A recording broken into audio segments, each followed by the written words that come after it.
दो बातें हैं महत्वपूर्ण। एक तो ये कि अगर ऐसा होता तो उत्तर प्रदेश से बसपा के साथ छोड़कर दलित नहीं जाता।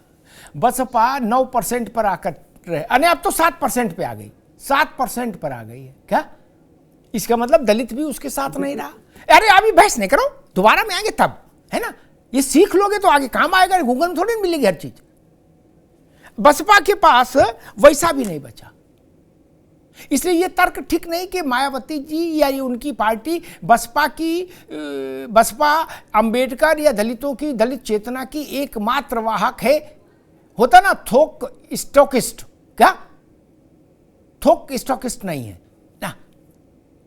मायावती जी की बिरादरी का वोट है उनके पास, बस वही 7% दिख रहा है जाटव। बाकी झंडा नीला रहे चाहे पीला रहे, अब वोट नहीं है, ये भी एक बड़ा प्रश्न है। मैं रत्नाकर जी के पास आऊं उससे पहले एक बात कहता हूं, वो भी बड़ी चर्चा चल रही है कि भाई नावेद ने भी कहा कि भाजपा और संघ परिवार 1939 में राज भाई डॉक्टर भीमराव अंबेडकर राष्ट्रीय स्वयंसेवक संघ के एक दीक्षा वर्ग में गए थे 39 में। वहां पहले सहभोज हुआ, डॉक्टर हेगडेवार उनको खुद बाहर से लेके आए, रिसीव किया, अपने साथ बैठाल के सहभोज में खाना खिलाया, और उसके बाद एक बौद्धिक हुआ था भीमराव अंबेडकर का संघ में, जिसका विषय था भारत में दलितों की स्थिति और उनके उद्धार की योजना। एक हमारे यहाँ पढ़ने लिखने की प्रथा राजनीति में बहुत पहले से बंद हो गई भगवान की कृपा से, तो समस्याएं आना स्वाभाविक है। 1969 में बाबा साहब की स्मृति में एक विशेषांक निकला एक पत्रिका का, रत्नाकर बाबू आप भी सुन लो। उस पत्रिका के संपादक ने उस समय के सरसंघ चालक गोलवरकर जी से अनुरोध किया कि आप भी बाबा साहब पर कुछ लिख के दो। गोलवरकर जी ने जो लिखा वो मैं बताता हूं, ये भाजपा को भी सुनना चाहिए और कांग्रेस सपा बसपा को भी सुनना चाहिए जो आरएसएस पर टिप्पणी करते हैं। संजय राणा गोलवरकर जी ने लिखा कि स्वामी विवेकानंद ने एक बार कहा था कि भारत में सामाजिक चेतना का प्रवाह वही व्यक्ति कर सकता है, सामाजिक परिवर्तन वही व्यक्ति ला सकता है जिसके पास मेधा मतलब इंटेलेक्ट, बुद्धिमत्ता आदि शंकराचार्य जैसी हो और जिसका हृदय भगवान बुद्ध जैसा हो, उनकी करुणा हो बुद्ध की और ज्ञान हो शंकराचार्य का। तो गुरुजी ने लिखा कि मुझे समकालीन भारत में भीमराव अंबेडकर ऐसे दिखते हैं एकमात्र व्यक्ति जिनके पास आदि शंकर की मेधा, प्रज्ञा और तथागत भगवान बुद्ध की करुणा है। ठीक है, नारे लगाने वाले उन्हें कुछ पढ़ा ही नहीं, मुश्किल तो यही है, यही सारी समस्या है। खैर, रत्नाकर सिंह, आपकी पार्टी पर आरोप है कि बाबा साहब का अपमान किया आपने। वो मामला आगे जाता, उससे पहले धक्का कांड आ गया, अब सारा फोकस धक्का कांड पे हो गया। कांग्रेस कह रही है कि आप गलत नजीर पेश कर रहे हैं मुकदमा करा के राहुल गांधी पर, बैठ के सलटा लो। बैठ के क्यों नहीं सलटा रहे हो रत्नाकर जी? जी अमिताभ जी, देखिए तो मुझे उम्मीद है मेरी आवाज मिल रही होगी आपको। आ रही जी। देखिए अमिताभ जी, कांग्रेस पार्टी जो है एक तरह से उल्टा चोर कोतवाल को डांटे वाला हाल बना के रखी हुई।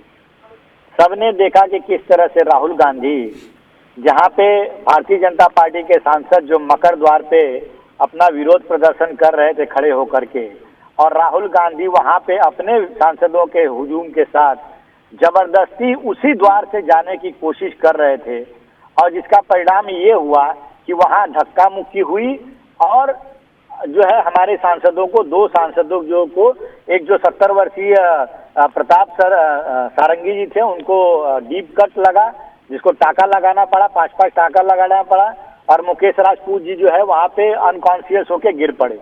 और जबकि सुरक्षा गार्ड वहां पे राहुल गांधी जी के पूरे ग्रुप को कह रहा था कि आप दूसरे द्वार से जाइए, लेकिन इन लोगों की जिद और मैं कहूंगा एक तरह से गुंडागर्दी की नहीं जाना है तो उसी रास्ते से जाना है और धक्का मार के जाना है, क्योंकि भाई इनका मसल पावर तो सब दिखाते रहते हैं, बार बार ये एक्सरसाइज और बॉडी दिखाते रहते हैं, तो ये मसल पावर उस दिन दिखा करके और सदन में प्रवेश करने की कोशिश कर रहे थे। और ये आरोप उल्टा हमारे ऊपर लगा रहे थे अमिताभ जी कि हम वहां पे लाठी डंडा और भाला लेकर गए। कहीं पे भी अगर लाठी डंडा भाला का वीडियो फुटेज अगर ये कांग्रेस वाले दिखा दें तो ये आरोप जो है ये लगाना इनका सत्य मालूम है, लेकिन कहीं पे आपको लाठी डंडा हमारे सांसदों के हाथ में नहीं मिलेगा। ये आरोप लगा रहे थे कि हम धक्का दे करके खड़गे जी को गिरा दिए। अरे भाई उनके साथ वो चल रहे थे, उन्हीं की धक्का मुक्की से वो गिर के और बैठ गए, हमने नहीं गिराया, उनके ही ग्रुप में वो जो धक्का मुक्की हुई उससे ही वो गिरे। तो कहीं ना कहीं जो ये आरोप लगाने का काम कर रहे हमारे ऊपर, निश्चित रूप से सब लोग देख रहे हैं कि चोट किसको लगी है, धक्का किसको लगा है, हॉस्पिटल में कौन एडमिट है। तो देश की जनता इतनी तो समझदार है कि जो प्रत्यक्षम किम प्रमाणम लेकिन एक मिनट रत्नाकर, लेकिन राज भाई ये कह रहे हैं कि आपके सांसद तो फालतू में अस्पताल में भर्ती है, कुछ हुआ ही नहीं। वो कह रहे हैं बताओ बुजुर्ग आदमी सारंगी वो भी ऐसा कर रहे हैं। नहीं, मुझे बड़ा हास्यास्पद लगता है अमिताभ जी, आज कांग्रेस पार्टी मतलब इस तरह से बहुत सारे मैंने देखा, अभी सोशल मीडिया में फोटो चल रहे थे, पहले उनको चोट लगा था वो फोटो लगाया, फिर उनको जो पट्टी लगाई गई तुरंत इमीडिएट जो है उनको वो फोटो लगाया, फिर जो है वो उनके पूरा सर पे जो पट्टी लगाकर उनका जो स्टिचिंग होने के बाद जो फोटो लगाया गया, इनका ये दिखाकर ये कह रहे थे कि दिखाकर ये प्रोजेक्ट करने की कोशिश कर रहे थे कि हम वहाँ पे नौटंकी कर रहे हैं और हम जो है उनको, और अगर कुछ दिन हॉस्पिटल में रहेंगे तो पूरे बॉडी में पट्टी लगाकर देश की जनता को दिखाएंगे। कितना हास्यास्पद और कितना निम्न स्तर का ये लोग जो है लोगों को मैसेज देने का काम कर रहे हैं। अरे भाई एक सांसद को, बुजुर्ग सांसद जो 70 साल का है, जिसको राहुल गांधी खुद कहते हैं कि इन्होंने मुझे धक्का मारा, 70 साल का बुजुर्ग आदमी राहुल गांधी जैसे हट्टे कट्टे आदमी को धक्का मार सकता है क्या? लेकिन तभी भी ये नहीं मान रहे हैं और उस फोटो को हास्यास्पद बताने की कोशिश कर रहे हैं जहां पे 5-5 टाके लगे हुए और हॉस्पिटल में वो एडमिट है। और राजपूत जी को, मुकेश राजपूत जी वो अनकॉन्शियस हो गए थे, उनसे प्रधानमंत्री जी ने फोन पे उनसे हालचाल लिया और सारंगी जी से भी हालचाल लिया, तो परिस्थिति ऐसी है। लेकिन राहुल गांधी सिर्फ एक जो अनौपचारिक जो है मूड में वहां पे आए और क्या हुआ करते हुए चले गए। आपको अगर इतनी ही उनके प्रति करुणा और अपने कृत्यों का जो है गलत होने का एहसास था तो निश्चित रूप से आप उनके पास जाते और उनको हॉस्पिटल में खुद लेकर जाते, फिर मानवता वहां पे दिखाती। लेकिन आपने कहीं नहीं दिखाया, ये चीज एरोगेंसी दिख रही थी शुद्ध रूप से आपके यहाँ। दूसरी चीज मैं आना चाहूंगा अमिताभ जी, देखिए राहुल गांधी जी जो है ना वो उन्होंने सदन का हमेशा से अपमान करने का काम किया है। वो कभी भी लीडर ऑफ ऑपोजिशन जो पद होता है, जो गरिमामय पद होता है, उसका सम्मान उन्होंने कभी नहीं किया। अगर वो अगर सम्मानीय पद पे अगर रह के जरा भी जिम्मेदारी का एहसास होता है तो जब सदन चलता है तो सदन में प्रदर्शन करने के लिए अपने ही सांसदों को बेल में आने के लिए उकसाने का काम ये कभी नहीं करते। ठीक है रत्नाकर भाई, कभी उपराष्ट्रपति, एक 10 सेकंड, ये कभी भी उपराष्ट्रपति जगदीप धनखड़ जी और प्रधानमंत्री जी का माखौल उड़ाने का सदन में कभी काम ये नहीं करते। लेकिन निश्चित रूप से ये जो इनका कृत्य है वो दर्शाता है कि सदन में ये लीडर ऑफ ऑपोजिशन नहीं है, ये लीडर ऑफ प्रोपेगेंडा बन के रह चुके हैं। ठीक है रत्नाकर जी, ठीक। राज भाई, मसला ये कि हम राजनेताओं के ऐसे पीआर एक्सरसाइज बहुत देखते हैं कि नेताजी जा रहे थे, रास्ते में गाय आ गई या कुत्ता आ गया या बकरी आ गई, वो घायल हो गया तो नेताजी ने अपनी एक गाड़ी में बकरी को पशु चिकित्सालय भेजा, आदमी कोई चोट लग गई तो उसको भेजा और रुक गए, उसका फोटो वोटो आता है। पीआर एजेंसी वाला काम रहता है क्या, ताकि थोड़ा कॉलर ऊंचा हो जाए कि नेताजी कितने भावुक हैं, देखो हैं, बोले तुरंत रुक गए। अब सुन लो महाराज, सुन तो लो। राहुल गांधी सारंगी के पास, उनको जब सदस्यों ने कहा कि देखो आपने क्या किया, तो वो पीछे हाथ करके गए। एक बार सारंगी का खून निकलता हुआ चेहरा ऐसे तीखी आंख से देखे और फिर हाथ पीछे करके, जैसे पंडित जी चलते थे हाथ पीछे करके नेहरू जी, वैसे वो चले गए। ये दृश्य की अपेक्षा तो सामान्य व्यक्ति से भी नहीं की जाती है, इस आचरण की अपेक्षा तो राहुल गांधी नहीं। अरे पार्टी उनकी भाजपा है, कोई दुश्मन है क्या हाउस में? नहीं ना, जमीन जायदाद का झगड़ा है नहीं।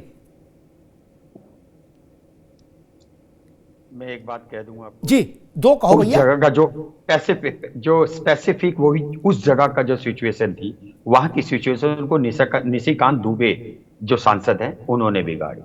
मैं उनका भी देख रहा था, गुंडा हो यू, अगर राहुल जी उन्हें छूने को जाते ना, ये और पड़तन्ना बढ़ा देते। मैं सही कह रहा हूं कि राहुल जी ने उन्हें छुआ नहीं, ये तो और बता देते, ये तो कहते गला घोट लेते। और मैं एक बात कहता हूं, 307 का मुकदमा तो भारतीय जनता पार्टी को 307 नहीं तो षड्यंत्र, मारने का षड्यंत्र रचने के लिए बुजुर्ग इंसान को आप वहां ले गए। और दूसरी बात कहना चाह रहा हूं मैं, आप ये रत्नाकर भाई साहब बोले तो बोले, जरा मैं राणा जी का जवाब दे दूं। आपने कहा था कि 32-34 साल लगे थे भारत रत्न देने में, तो क्या राणा साहब ये बता देंगे अगर 32 साल 34 साल में उन्हें भारत रत्न मिला तो इस बात की तस्दीक हुई कि अमित शाह जी कुछ भी बोल देंगे उन्हें? क्या आप इस बात की तस्दीक करते हैं कि अमित शाह जी ने जो बोला? और अगर मैं एक बात कहना चाहता हूं सारी बातों को, रत्नाकर जी और राणा जी सिर्फ एक बात बोले, जो अमित शाह जी ने बोला वो सही बोला। क्या उनको इस तरह का अंबेडकर साहब के लिए बोलना चाहिए था? आप अपनी बातें तो बोल देते हो जो बोल दे, क्योंकि बायस होके आ रहे हो। मैं बार बार कह रहा हूं कि ऐसी चीजें वैसी संसद में, आपने एक बात अच्छी बोली, स्कूल कॉलेज में भी नहीं होती, अब नहीं होती है स्कूल कॉलेज, पहले हो जाया करती थी, अब ये संसद में हो रही हो, बहुत बड़ी बात है। मैं ये कह रहा, मेरे जैसा साधारण इंसान चौराहे पे झगड़ा होने के चांस है, इधर से निकल जाता हूं, आप वहां क्यों खड़े हुए भाई? उन्हें जाने देते संसद भवन के अंदर, क्या फर्क पड़ रहा था भाई? एक मिनट, सबको कहने का अधिकार है। नहीं राज भाई आप ही चलाओगे।